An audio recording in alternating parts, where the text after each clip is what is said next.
BJP के पूर्व विधायक और कई राज्यों के सह प्रभारी रहे सुनील ओझा का बुधवार को हो गया निधन। गुजरात के भावनगर से विधायक रह चुके थे सुनील ओझा। साथ ही अभी वर्तमान में बिहार बीजेपी से सह प्रभारी के तौर पर कर रहे थे काम। इससे पहले उन्होंने उत्तर प्रदेश में सह प्रभारी के तौर पर किया था काम। बीजेपी के संगठन में भी और पहले उन्होंने कई जिम्मेदारियों पर किया है काम। बुधवार सुबह गुरुग्राम के मेदांता अस्पताल में ली उन्होंने अंतिम सांस। पीएम नरेंद्र मोदी, राष्ट्रीय अध्यक्ष जेपी नड्डा समेत अन्य राजनीतिक हस्तियों ने जताया गहरा शोक। झांसी के हसारी में एक सप्ताह तक चलने वाली श्रीमद् भागवत कथा का बुधवार से हुआ शुभारंभ, जिसको लेकर नगर में निकाली गई कलश यात्रा, जिसमें बड़ी तादाद में मौजूद रहे लोग। कार्यक्रम स्थल पर कलश यात्रा का हुआ समापन, जिसके बाद अंतर्राष्ट्रीय कथावाचक आचार्य शिवाकांत जी महाराज के मुखारबिंद से कथा की गई शुरुआत। इस मौके पर मुख्य यजमान पूजा नितेंद्र रघुवीर राय फौजी, समाज सेवी अमित राय, के राय, धर्मेंद्र राय, शिवम राय समेत अन्य गणमान्य लोग रहे मौजूद। कथा के समापन के बाद 6 दिसंबर को विशाल भंडारे के साथ ही सामूहिक कन्या विवाह का किया जाएगा आयोजन, जिसमें कई जोड़ों को लाखों का सामान भेंट कर किया जाएगा विदा। यूपी विधानसभा के शीतकालीन सत्र के दूसरे दिन बुधवार को डेंगू को लेकर सीएम योगी व नेता प्रतिपक्ष अखिलेश यादव आ गए आमने सामने, जहां अखिलेश यादव ने आरोप लगाया था कि सरकारी अस्पतालों में लोगों को नहीं मिल रहा डेंगू का इलाज, जिस कारण लोग प्राइवेट अस्पतालों में जाने के लिए हो रहे हैं मजबूर, जिसको लेकर डिप्टी सीएम ब्रजेश पाठक दे रहे थे जवाब। मगर विपक्षी विधायकों के शोर शराबे के बीच खड़े हुए सीएम योगी और उन्होंने कहा कि ये डबल इंजन की सरकार है जो सिर्फ कहती नहीं करके दिखाती है। बोले, अभी आपने सुना है आधा ही जवाब, पूरा सुनेंगे तो इतिहास आने लगेगा यार। मध्य प्रदेश के पूर्व मुख्यमंत्री दिग्विजय सिंह ने मुख्य चुनाव आयुक्त को लिखा पत्र, जिसमें उन्होंने लाहौर विधानसभा क्षेत्र में मतदान के दौरान गड़बड़ी होने का लगाया आरोप। साथ ही उन्होंने मांग की है कि भिंड के कलेक्टर पर नियमों की गंभीर उल्लंघन पर की जाए सख्त कार्रवाई, उनका भिंड से कर दिया जाए ट्रांसफर। प्रतापगढ़ की रानीगंज विधानसभा सीट से सपा विधायक डॉक्टर आर.के. वर्मा के खिलाफ बसपा कार्यकर्ता को धमकाने के मामले में कोर्ट ने गैर जमानती वारंट किया जारी। इसके पूर्व 16 सितंबर को विधायक के खिलाफ समन किया गया था जारी, जिसके बाद भी वह न्यायालय में नहीं हुए पेश, तो अब कोर्ट ने उनके खिलाफ गैर जमानती वारंट कर दिया जारी। झांसी में 6 साल पहले सौतेली मां की हत्या करने वाले दोषी दीपक पंथी को कोर्ट ने सुनाई आजीवन कारावास की सजा, साथ ही उस पर 60,000 रुपए का लगाया गया जुर्माना। अपर सत्र न्यायाधीश जयतेंद्र कुमार की अदालत ने सुनाया फैसला। 23 मार्च 2017 को ड्यूटी से अपने घर लौट रही थी ममता, तभी उसके सौतेले बेटे दीपक पंथी ने पुलिया नंबर 9 चौकी के पास उस पर चाकू से हमला कर उतार दिया था मौत के घाट। ललितपुर में बुधवार को बीच बाजार में पत्नी और प्रेमिका के बीच देखने को मिला हाई वोल्टेज ड्रामा, जहां घंटाघर चौराहे के पास प्रेमिका के साथ बाजार में घूमते दिखा पति, तो पत्नी ने बाजार में ही पति और उसकी प्रेमिका की कर दी पिटाई और एक दुकान में से बर्तन उठाकर पति के सर पर किए वार।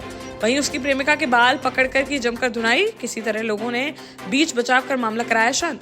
वहीं इस घटना का वीडियो सोशल मीडिया पर हुआ वायरल। झांसी में फिर एक बड़ा कांड आया सामने, जहां बरुआ सागर थाना क्षेत्र अंतर्गत जरबो गांव में ट्यूबवेल से पानी लेने को लेकर चचेरे भाइयों में हुआ विवाद, जिसमें जमकर हुई मारपीट, जिस पर युवक की सास ने किया बीच बचाव, तो विरोधियों ने 75 वर्षीय वृद्धा रचकू पर कुल्हाड़ी से हमला कर दी उसकी हत्या। मौके पर पहुंची पुलिस ने घटनास्थल का बारीकी से किया निरीक्षण। वहीं परिजनों की तहरीर के आधार पर 4 आरोपियों के खिलाफ मामला दर्ज कर एक को कर लिया गिरफ्तार, जबकि 3 अन्य की तलाश जारी।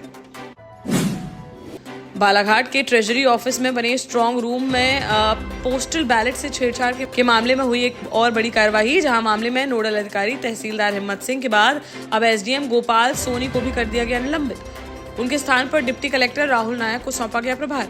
कांग्रेस की शिकायत के बाद केंद्रीय चुनाव आयोग ने लिया एक्शन। बांदा में नकाबपोशों ने बाइक सवार ठेकेदार को गोली मारकर कर डाली उससे 80,000 रुपए की लूट। जहां पीड़ित मजदूरों का ठेकेदार पेमेंट लेकर जा रहा था घर, तभी पीछे से आए बाइक सवार नकाबपोश बदमाशों ने उसे गोली मारकर कर दिया घायल और रुपयों से भरा बैग छीनकर हो गया रफूचक्कर। कमासिन थाना क्षेत्र अंतर्गत कोर्रा बुजुर्ग गांव का है मामला। पुलिस ने घायल को अस्पताल में भर्ती कराकर अज्ञात बदमाशों की तलाश की शुरू।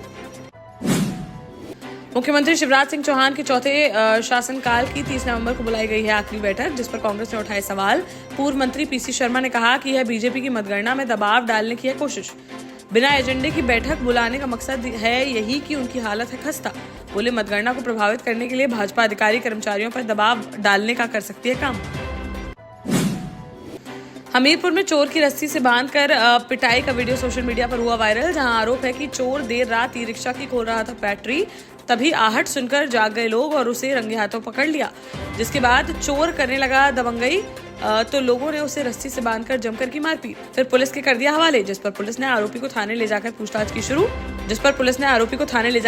की शुरू।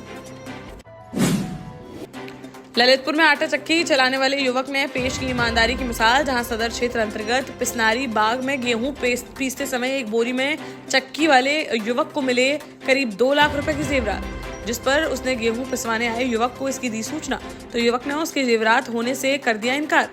बाद में उसने अपनी पत्नी से पूछा तो उसने बताया कि उसने गेहूं की बोरी में छिपाकर रख दिए थे जेवरात, उसे याद नहीं रहा और उसने भेज दी वही बोरी, जिसके बाद चक्की मालिक ने महिला को बुलाकर सौंप दी उसके जेवरात। चक्की वाले की ईमानदारी के क्षेत्र में हो रही है काफी सराहना। झांसी में एक पति ने अपनी पत्नी पर बीच बाजार में चला दी गोली, जहां सीपी बाजार थाना क्षेत्र अंतर्गत नंदनपुरा मुक्तिधाम के पीछे रहने वाली एक महिला ने थाने में शिकायत करते हुए बताया कि उसका पति गंदा काम करने के लिए कर रहा है मजबूर। जब उसने इसका किया विरोध तो पति ने उसके साथ ही की मारपीट और बुधवार की शाम वह बाजार से लौट रही थी वापस, तभी मुक्तिधाम के पीछे उसने पत्नी पर कर दिया फायर, जिससे कान से छूती हुई निकल गई गोली और बाल बाल बच गई महिला। जिसके बाद आरोपी पति से तमंचा छुड़ाकर थाने पहुंची घायल महिला और आरोपी पति के खिलाफ कार्रवाई की उठाई मांग, जिस पर मामले की जांच में जुटी पुलिस।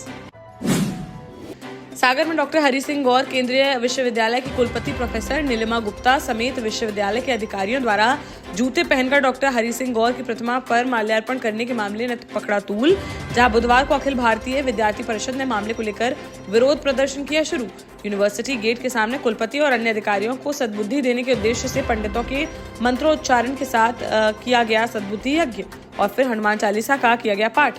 बोले कुलपति को मूर्ति के समक्ष जाकर मांगनी चाहिए माफी, नहीं तो वह गुरुवार से इसके विरोध में हस्ताक्षर अभियान करेंगे शुरू। देश का जाना माना सैनफिन ग्रुप आपके लिए फिर लाया है झांसी में वास्तु के हिसाब से फ्लोर प्लान सहित एक शानदार टाउनशिप, जिसमें सुरक्षा की दृष्टि से सीसीटीवी, एक ही ग्रैंड गेट से एंट्री और एग्जिट, चौड़ी सड़कें, parking, car wash area, senior citizen and international fountain parks, swimming pool, gym, badminton, tennis आदि courts, school, hospital, shopping mart आदि कई सुविधाएं। इसीलिए तो हम झांसी में लोगों की पहली पसंद। 12 साल पहले अपने स्टार्टअप के साथ ही योग्य नेतृत्व, अनुभवी टीम और सक्षम सेंट्रलाइज और उत्तरदायी प्रबंधन के बल पर सबको घर गुणवत्ता के साथ समय पर घर की योजना के तहत सैनफिन समूह ने बहुत ही कम समय में 1500 से ज्यादा यूनिट्स को दिया है कब्जा। समय पर डिलीवरी से हमारे ग्राहकों में बढ़ा है विश्वास और मिली है संतुष्टि। सैनफिन समूह ने बहुत कम समय में सैनफिन Ashok city, green homes residency, green homes city, सैनफिन Ashok valley, Delhi public school, सैनफिन शाखा, केन सैनफिन अस्पताल सहित कई अन्य परियोजनाओं के साथ नई झांसी के निर्माण में स्थापित किया है एक बड़ा मुकाम। तो आप भी आज ही आइए अपने परिवार के साथ और कीजिए अपने सपने साकार।